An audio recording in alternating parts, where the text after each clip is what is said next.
Today recipe தம் கத்திரிக்காய் மசாலா.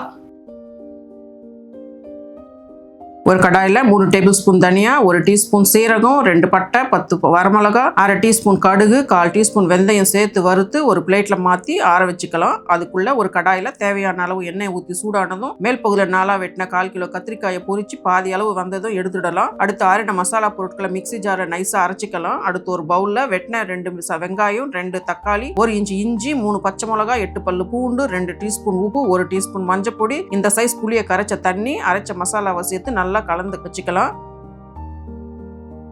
அடுத்து ஒரு கடாயில் 5 டேபிள் ஸ்பூன் எண்ணெய் விட்டு சூடானதும் 1 டீஸ்பூன் கடுகு போட்டு பொரிஞ்சதும் கொஞ்சம் கருவேப்பிலை போட்டு அடுத்து கலந்து வச்ச மசாலாவில் பாதியை இது மாதிரி பரத்தி வச்சுட்டு அது மேலே பொரிச்ச கத்திரிக்காயை இது மாதிரி வச்சு அது மேலே மீதி இருக்கிற மசாலாவை பரத்தி கொஞ்சம் கருவேப்பிலை போட்டு மூடி வச்சு 5 நிமிஷம் வேக விட்டு அதில் 1/2 டீஸ்பூன் சர்க்கரை, 1/4 மூடி தேங்காயில் எடுத்த பால் சேர்த்து கலந்து மூடி வச்சு 5 நிமிஷம் சிம்ல வேக வச்சு எடுத்தோம்னா பிரமாதமான தம் கத்திரிக்காய் மசாலா ரெடி.